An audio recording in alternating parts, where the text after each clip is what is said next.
Olá, seja bem-vindo ao canal Estude Teologia.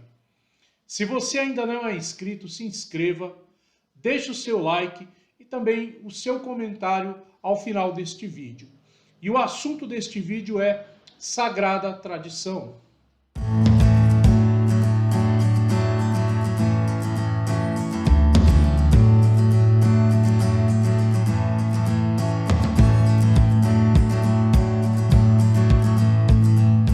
Falar da tradição da igreja não é falar de simples costumes que se perpetuam na vida da igreja. Não estamos falando de tradições culturais, e sim da sagrada tradição. A sagrada tradição guarda o depósito da fé da igreja, que conserva o que Jesus ensinou. E esse depósito de fé é também chamado de revelação, ou seja, aquilo que Deus ensinou de si e seus mistérios aos homens, através dos ungidos do povo de Deus, os profetas, e aquilo que Deus ensinou, não é, a respeito de si, sobretudo por meio de Cristo Jesus, que depois foi transmitido e ensinado pelos apóstolos, guardado e vivido na igreja primitiva. Essa verdade revelada está contida na tradição da igreja e na Sagrada Escritura, a Bíblia. Assim, nós já concluímos de antemão que tanto a Sagrada Escritura e a Sagrada Tradição contêm toda a doutrina revelada. A tradição chega até nós, hoje, acima de tudo, por meio dos símbolos da fé. Por exemplo, o credo vem pela liturgia e também vem pela vida, não é? E pregação dos homens, dos grandes santos da igreja durante o percorrer dos séculos. E nos escritos dos padres e doutores da igreja também, que nos primeiros séculos trataram de transmitir a fé conforme receberam. Então o magistério da igreja, sob a assistência do Espírito Santo, conserva e interpreta essa revelação. Aí, tanto a Escritura como a tradição são palavra de Deus, ou seja, são ensinamentos divinos, comprovados por milagres e profecias, com a diferença de que a tradição não foi escrita por aqueles a quem Deus revelou, embora com o tempo outras pessoas tenham podido escrevê-las, a fim de conservarem e transmitirem com maior fidelidade aquilo que havia sido revelado. No parágrafo 82, o Catecismo da Igreja Católica nos diz o seguinte: daí resulta que a Igreja, a qual estão confiadas a transmissão e a interpretação da revelação, não deriva a sua certeza a respeito de tudo que foi revelado somente da Sagrada Escritura. Por isso, ambas devem ser aceitas e veneradas com igual sentimento de piedade e reverência.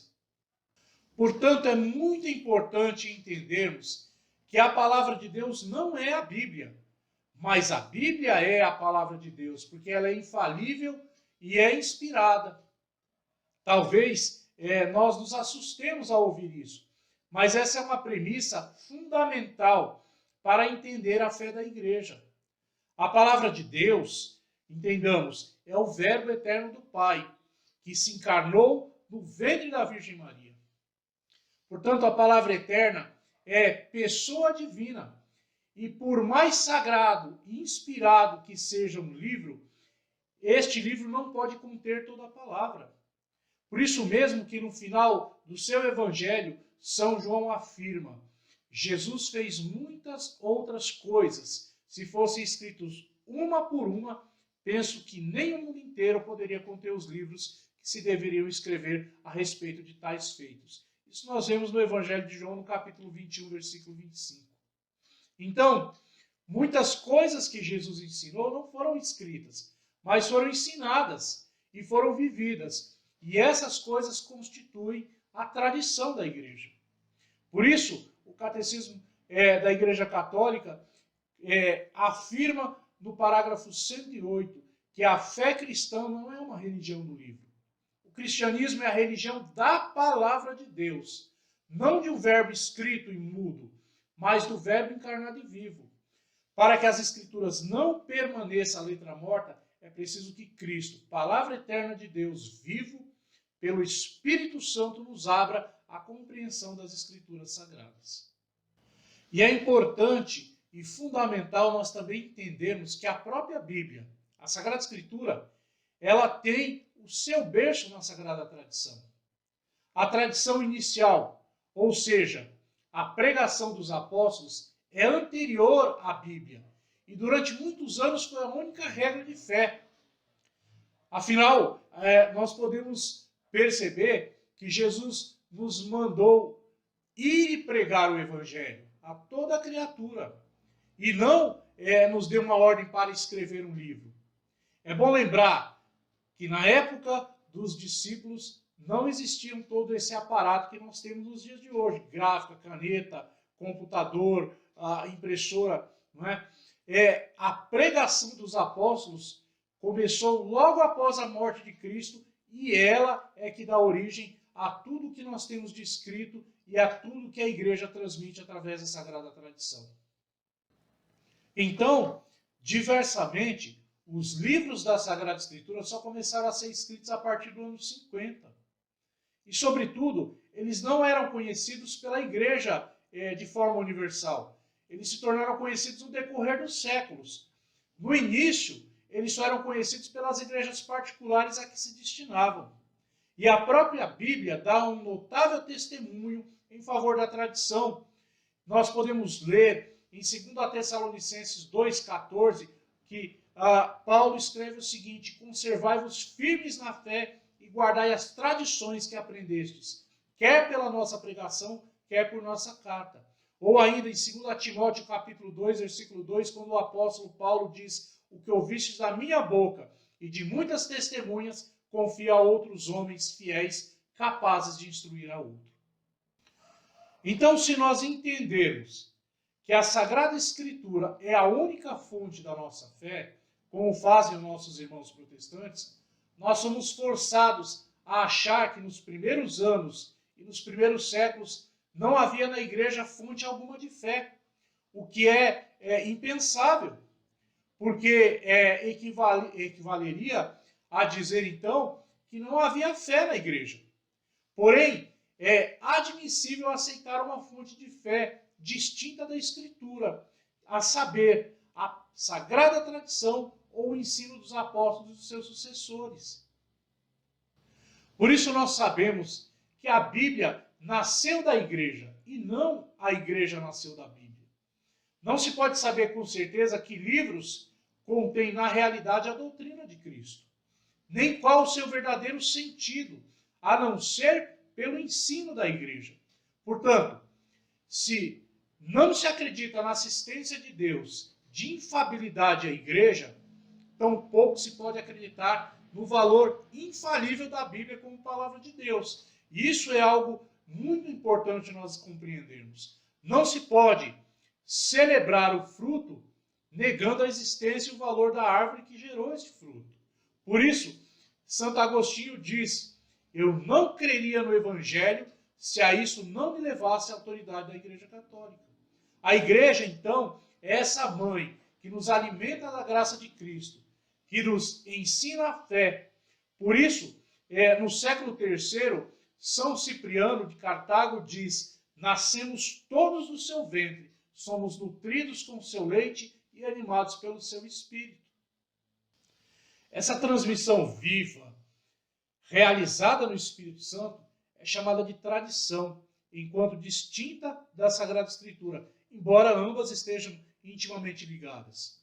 Através da Sagrada Tradição, a Igreja, em sua doutrina, vida e culto, perpetua e transmite a todas as gerações tudo o que ela é e tudo o que ela crê. É o que nós vemos no Catecismo, no parágrafo número 78, quando diz: essa transmissão viva, realizada no Espírito Santo, é chamada de tradição, enquanto distinta da Sagrada Escritura, embora esteja ligada a ela de forma íntima. A Igreja, em sua doutrina, vida e culto, perpetua e transmite todas as gerações tudo o que ela é e tudo o que crê. O ensinamento dos Santos Padres testemunha a presença vivificante dessa tradição, cujas riquezas se mantêm na praxe e na vida da Igreja crente e orante. Ora, o Catecismo da Igreja Católica, no parágrafo 78, diz que essa transmissão viva, realizada no Espírito Santo, é chamada de tradição, distinta da Sagrada Escritura e intimamente ligada a ela. A igreja, em sua doutrina, vida e culto, perpetua e transmite a todas as gerações tudo o que ela é, tudo o que ela crê. E no parágrafo 83, como lemos no início, diz que a tradição da qual aqui falamos é a que vem dos apóstolos e transmite o que estes receberam dos ensinamentos e dos exemplos de Jesus e que receberam através do Espírito Santo. Os ensinamentos dos santos padres, aquele período compreendido entre o século I e o século VIII, testemunham a presença vivificante dessa tradição, cujas riquezas se fundem na praxe e na vida da igreja crente e orante. E ainda, a Dei Verbum, no parágrafo 8, nos diz que o ensinamento dos santos padres testemunham a presença vivificante dessa tradição, cujas riquezas se transformam na praxe e na vida da igreja crente e orante. Portanto, embora a igreja tenha ciência de que já não há que esperar nenhuma revelação pública antes da gloriosa manifestação do nosso Senhor Jesus Cristo, no entanto, o catecismo nos assegura que, embora a revelação esteja terminada, não está explicitada por completo. Caberá então à fé cristã captar gradualmente, ou seja, durante os tempos, todo o seu alcance que ela proporcionar. O catecismo nos diz isso no parágrafo número 66. E isso o Espírito Santo continua a fazer na igreja através dos teólogos, através do magistério oficial. Aos teólogos, então, cabe aprofundar o conhecimento do mistério da fé, guiados pelos dogmas já revelados. Mas somente ao magistério da igreja cabe definir as verdades de fé. A tradição e a Bíblia, então, estão intimamente ligadas, são como que colunas que fazem com que a igreja cresça e com que a igreja ore da forma que Cristo verdadeiramente ensinou. E é bonito nós pensarmos assim, porque tanto uma como a outra tornam presente e fecundo na igreja o mistério de Cristo. Presente na igreja até o final dos tempos. Em Mateus 28, 20, Cristo nos assegura que Ele estará conosco até o final dos dias. A Dei Verbum ainda nos ensina que a Sagrada Tradição e a Sagrada Escritura estão, portanto, estreitamente conexas e interpenetradas. Não dá para se separar. Ambas nascem de uma mesma fonte divina. Formam, de um certo modo, um só todo e tendem para o mesmo fim. Com efeito, a Sagrada Escritura é a fala de Deus, enquanto é redigida sob moção do Espírito Santo. A Sagrada Tradição, por sua vez, transmite integralmente aos sucessores dos apóstolos a palavra de Deus confiada por Cristo, Senhor, e pelo Espírito Santo aos apóstolos, para que, sob a luz do Espírito da verdade, eles, por sua pregação fielmente, a conservem. Que eles a exponham, que eles a transmitam, a difundam.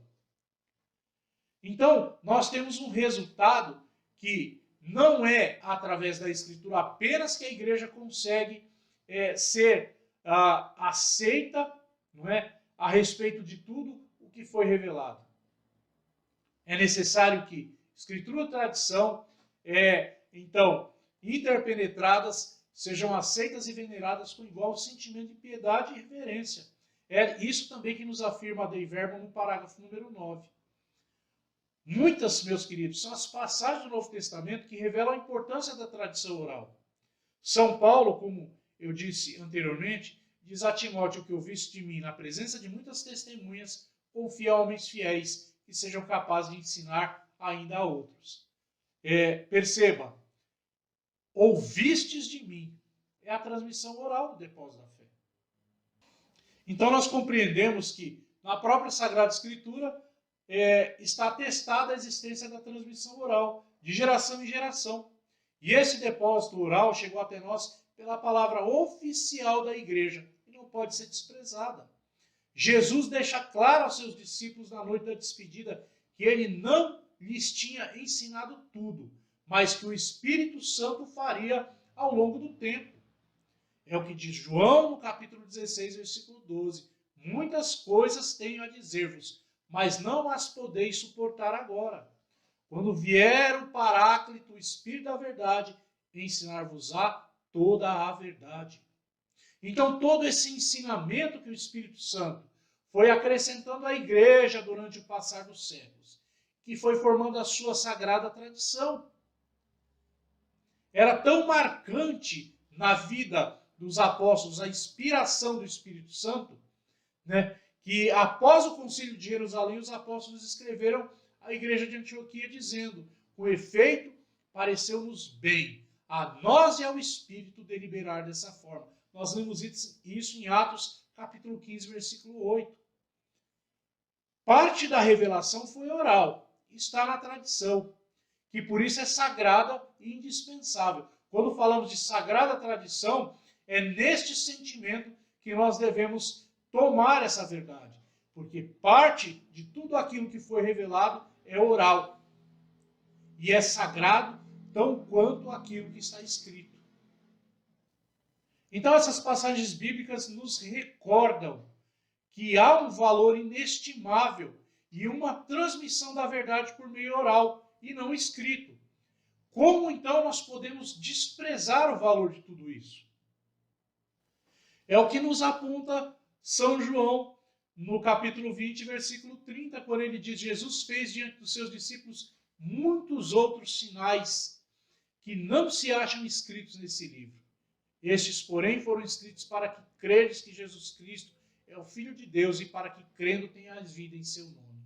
Essas passagens deixam claro que os evangelistas e os apóstolos só escreveram o que era essencial da mensagem de Cristo.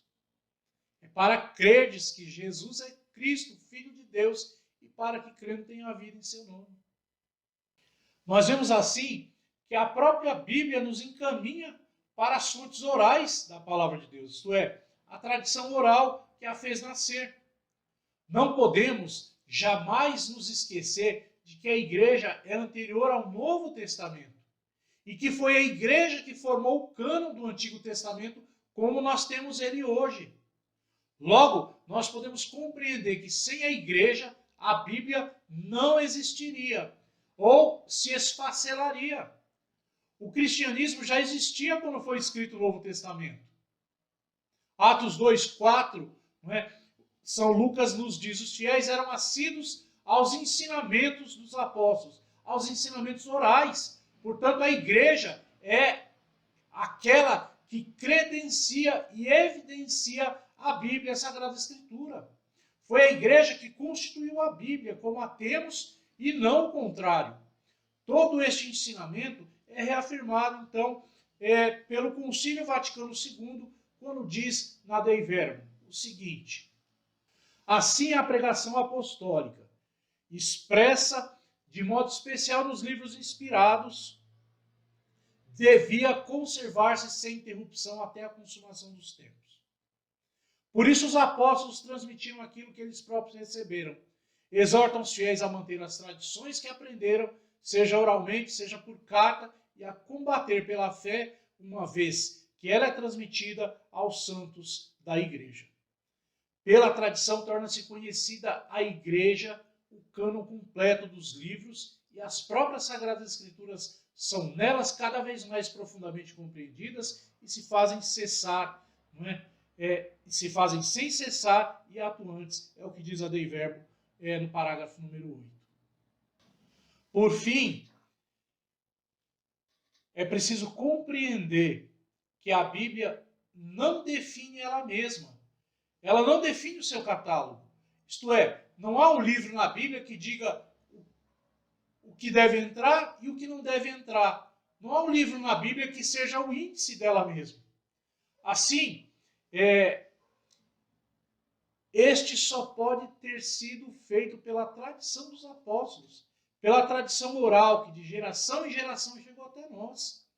Se negarmos o valor indispensável da Sagrada Tradição, negaremos a autenticidade da própria Bíblia.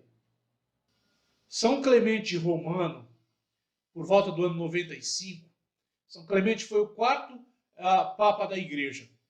Ele era um grande colaborador de São Paulo, inclusive ele figura na carta aos Filipenses, capítulo 4, versículo 3.